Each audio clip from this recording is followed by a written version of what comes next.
Birthday mo? Oo, birthday ko sa Saturday eh. Happy birthday, ah. Thank you. Happy birthday. Di ba payag ka naman? Well, Leonardo, yung bang Vincent na yun, gwapo ba siya?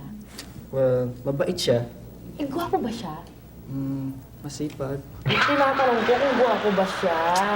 Hindi naman kagupuan si Vincent. Bagay lang sa'yo. Bagay sa akin? Ano ibig sabihin nun? Okay yun, approve yun. Tsaka, kailangan lang maging sweet ka sa kanya during the date. At bakit naman ako kailangan mag-sweet sa kanya, no? Alam ko namang tagahanga ka ng kuya ko. Andrew? Kumusta na siya si Andrew? Well, may concert siya sa linggo.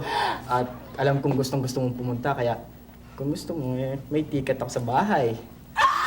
Ticket? Uy, sige, papayag ako, pero bibigyan mo ako ng ticket, ha? Fan ako ni Andrew, Kaso lang, during the date, dapat maging sweet ka talaga sa kanya.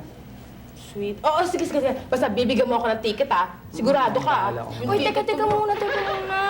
Vincent ka ng Vincent, paano naman ako, no? Well, tayong dalawa na mag-date At, sa Saturday. Silang dalawa ni Vincent. Oh, pero narinig mo yan, ha? yung ticket ko, si Andrew. Saturday?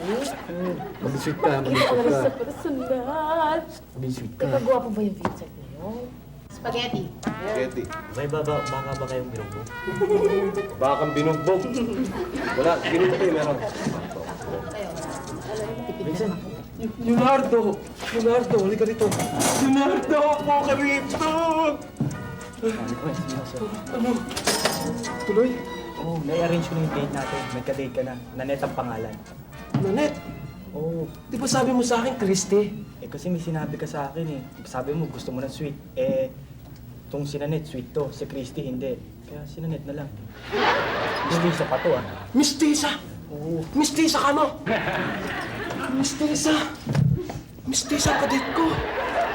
Totoo yan. Oo, medyo brown pa ang buhok nito. Medyo brown pa ang buhok. Diyos ko, mistisa, brown pa ang buhok.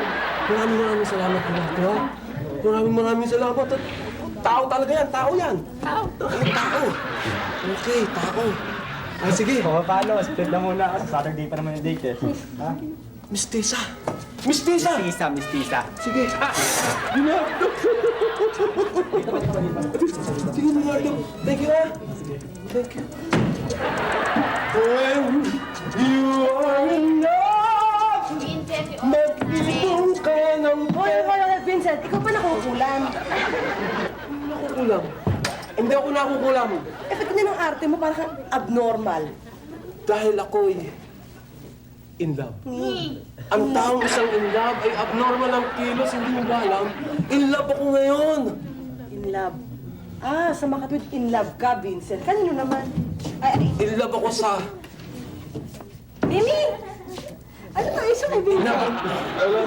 Ewan ko ba dyan nasisiraan ng bait? Ano Vincent, ha? Ano ba yung Hindi, kasi in love ako ngayon sa most sweetest, most beautiful, most sexiest girl in the whole wide world. Vincent.